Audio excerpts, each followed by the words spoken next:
Justament ara parlarem de Júpiter, que és el segon planeta més gran després del Sol, del sistema solar estem parlant, no?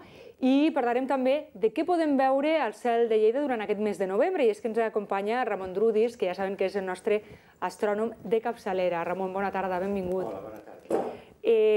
Justament pensava que t'havies quedat al plató mentre estava parlant amb l'Àngels, la Carme i la Txela, i quan m'he aixecat he vist que havies marxat, que no t'interessaven els temes que estàvem parlant. Sí, però estava mirant-me des d'allà.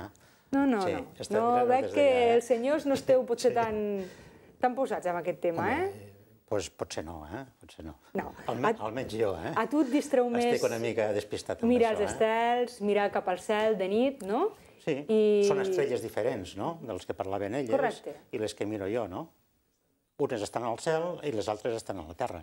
No, però és que un dia ho deies, que potser no calen tantes coses, que tenim les coses molt a prop, com els estels que tenim per nosaltres sols, i no ens acabem de gaudir moltes vegades, no? Sí, perquè avui, tal com tu deies molt bé, parlarem una mica de què és el que es pot veure al cel de Lleida durant aquest mes, no? Nosaltres aquí tenim un equipament de primera magnitud, que és la llotja, on es fan productes escènics de primer ordre, a nivell nacional.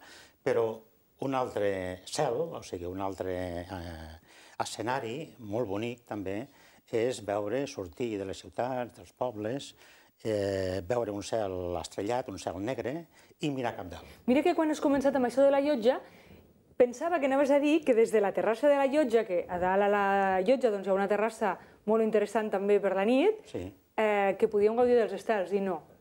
Bueno, sí, però es veuen... És a dir, ens estàs dient que és un altre espectacle veure els estels, eh? Sí, és un altre espectacle, però per veure aquest espectacle cal mirar-ho amb uns altres ulls, no?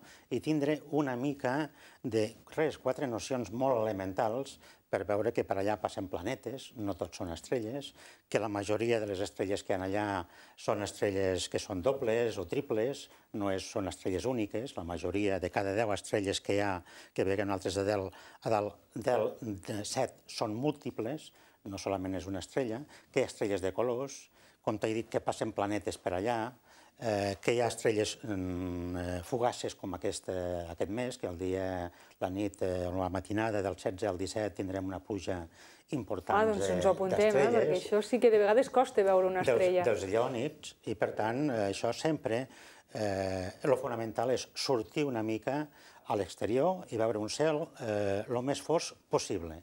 Això és el primer que nosaltres hem de fer. És a dir, no hem de mirar el cel des del pont de Príncep de Viana, per exemple, mai. No, sobretot, tu has posat ara el dit una mica a la llaga amb això, no? Perquè el pont de Príncep de Viana és un pont majíssim, molt bonic. Però molt lluminós. Però il·lumina cap dalt al cel. I per tant, tot el que sigui il·luminar cap dalt al cel fa que hi veiem molt a baix, però al cel no veiem alguna cosa tan evident com, per exemple, és la Via Làctea. Pocs joves o petits poden veure des de Lleida o des de les rodalies de Lleida el que és la Via Làctea. És un espectacle que s'està perdent, no? Que això ho veuen els nostres hàbits perfectament, però nosaltres ens estem perdent aquest gran potencial que és mirar cap al cel. I ens ho estem perdent perquè moltes coses no les veiem. També ens cal una mica d'informació, com la que tu ens dones aquí, i sobretot, més que informació, és motivació, perquè després ja busques la informació, no? Has d'estar motivat per sortir a la nit, per buscar un lloc fosc, tranquil, sense contaminació lumínica i on puguis mirar el cel, no? Correcte. Jo deia que avui parlaries de Júpiter. No sé si vaig encaminada o no, però Júpiter sí que és un planeta, ara que parlàvem d'estrelles, dels més brillants també, no? Sí. Ara, nosaltres aquí a Lleida, tal com has començat tu, jo he portat aquí, no sé si ens ho podem passar ara, la primera imatge que hem posat, que és la visió del cel de Lleida durant aquest mes, no? I allí es pot veure una mica els objectes que nosaltres podem veure. Un dels primers objectes, com deies tu molt bé, és el gegantí Júpiter. Júpiter en podríem parlar molt de temps, però és que, a més, Júpiter el podem veure a ull nu.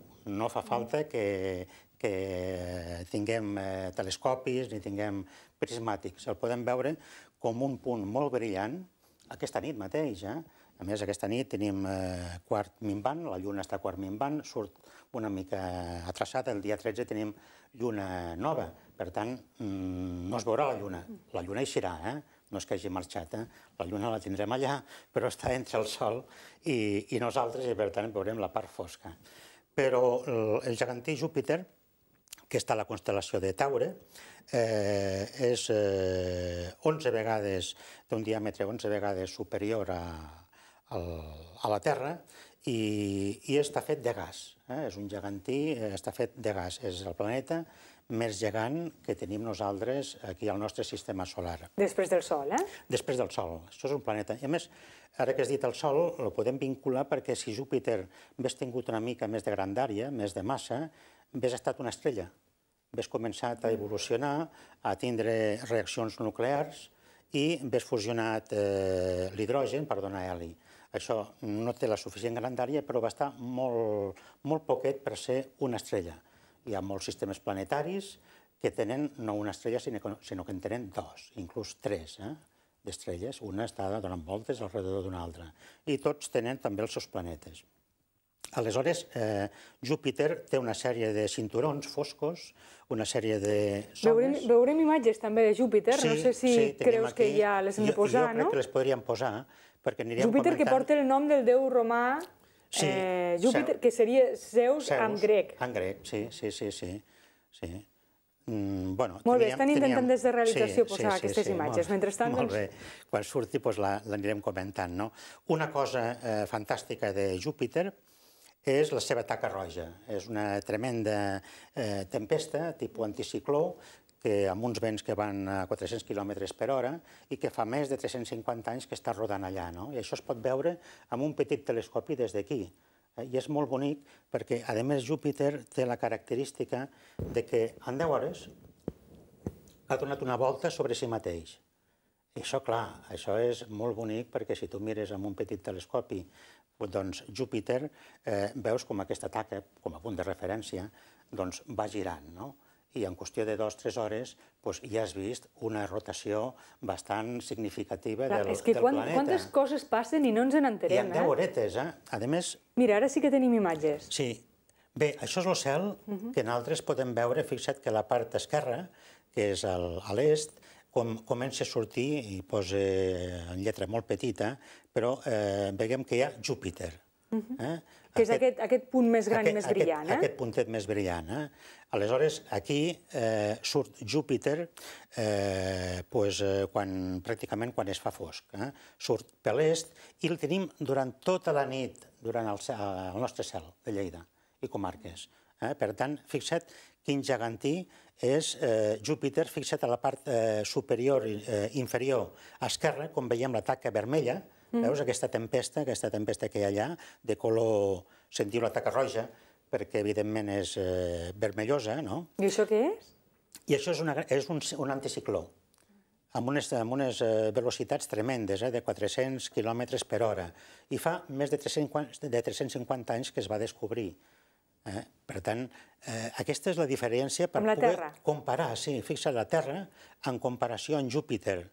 Des de luego hi cabrien moltes terres a dins a Júpiter, com pots veure. Cabrien de l'ordre de 1.300 terres, com la que veiem aquí baix, el planeta blau, 1.300 terres. Has dit abans que tenia 318 vegades més massa que la Terra?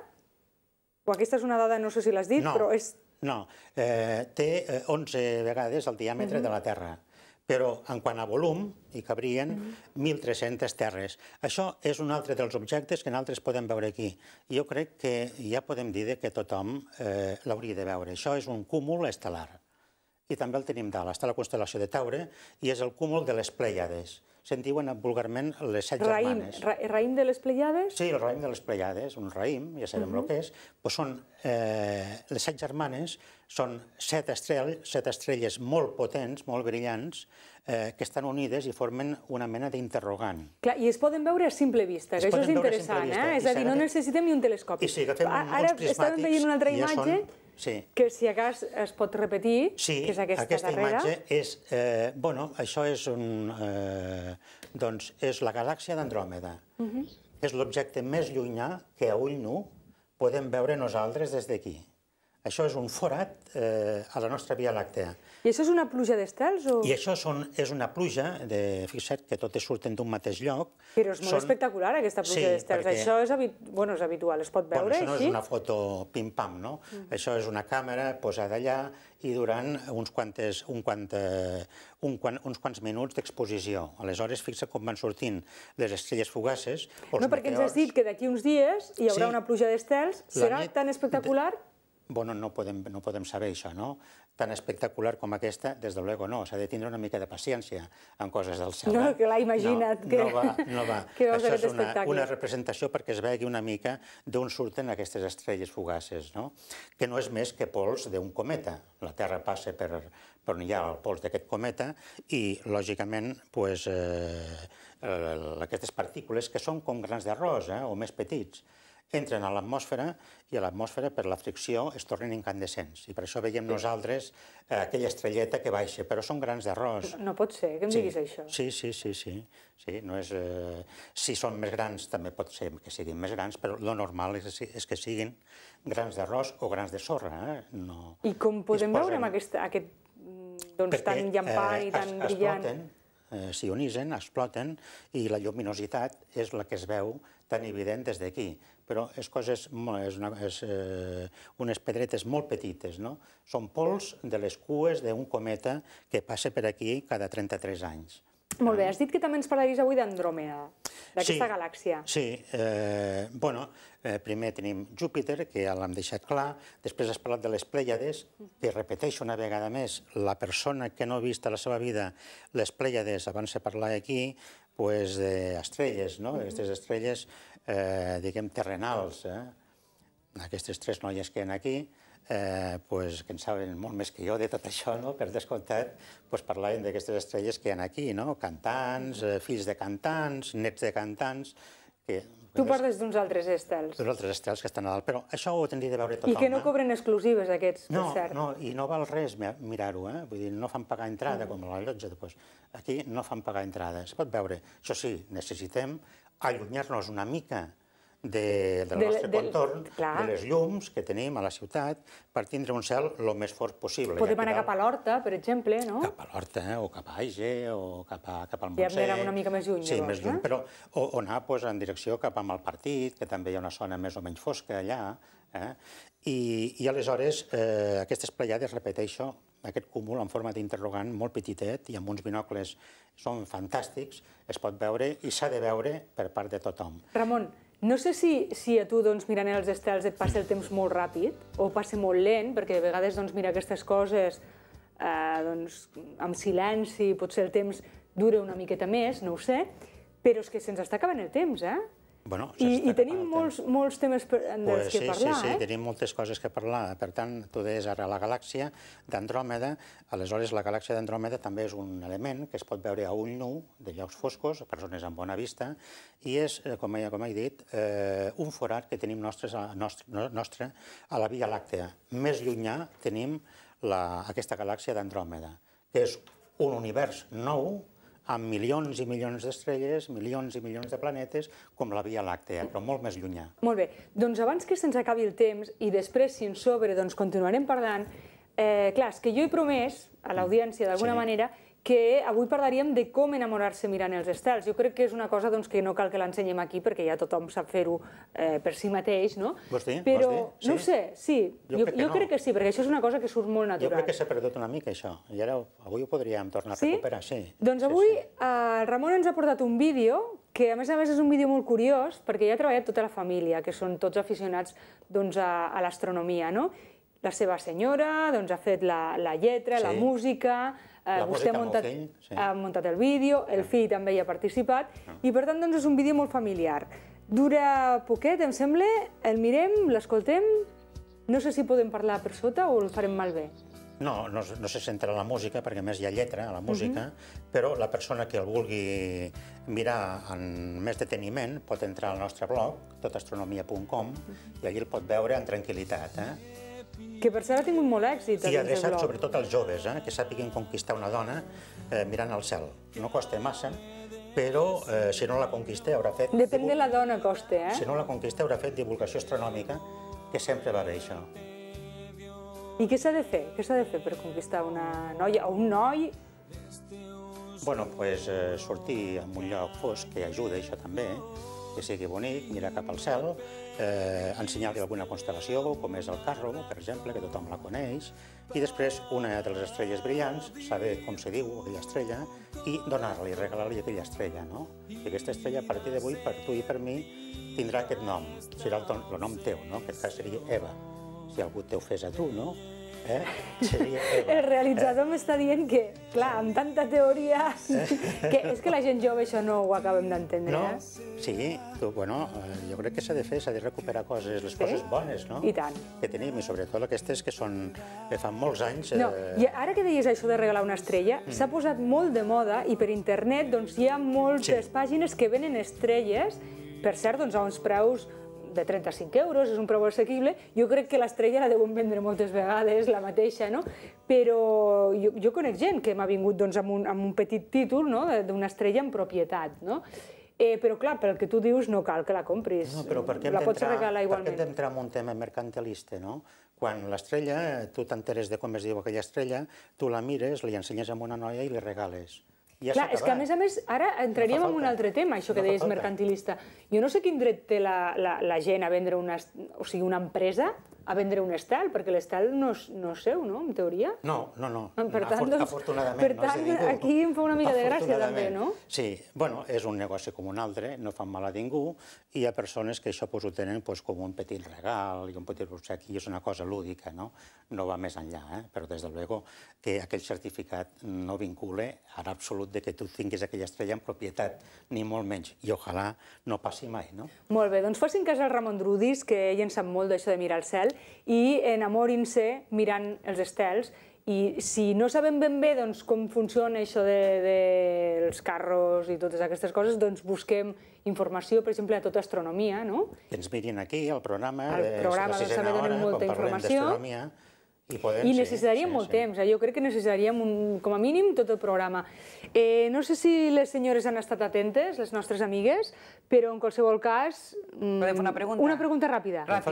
La lluna, el tòpic aquest que la lluna afecta a lo que és a la pesca, a l'agricultura, a l'hora de plantar i a l'hora de pescar, inclús el caràcter de les persones, el canvi de lluna, diuen, oh, que ets molt llunàtic tu. Això està comprovat? Vostè què pensa? Bueno, jo el que penso és que he de dir el que està científicament provat, no? I això no és científic, per tant, no està provat en absolut. Una altra cosa és que moltes persones volen creure alguna cosa i si s'ho creuen de debò, allò passa, no? I allò és així, si s'ho creuen, i ho tenen arreglat dins, no? Aquí deixa'm posar cullerada, Ramon, perquè no és científic, però la de pagesos que hi creuen amb la lluna i els canvis de lluna, com afecten a l'agricultura, i no s'equivoquen, No s'equivoquen, per tant, alguna cosa hi deu haver. Si no està provat científicament, potser doncs hauríem d'intentar... El dia 13 és lluna nova, no eixirà la lluna, per tant, no hi haurà llum. Però quan hi ha lluna plena, la lluna sembla un plat d'arròs, no? Vull dir, il·lumina molt i, clar, inclús te produeix sombra. Si tu passes pel carrer, et produeix una sombra, no? L'ombra corresponent.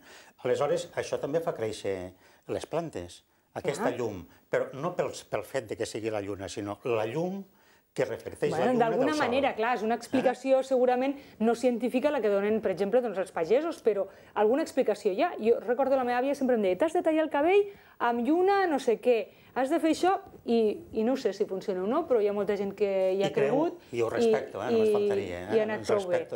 Escolta, doncs un plaer que ens hagis acompanyat avui i ens hagis apropat una mica més amb aquest cel que tenim tan llunyà i tan proper al mateix temps. Molt bé, moltes gràcies. Ens retrobem d'aquí uns dies, aquí a la sisena hora. Amb tots vostès demà mateix i amb elles la setmana que ve. Gràcies. Fins demà.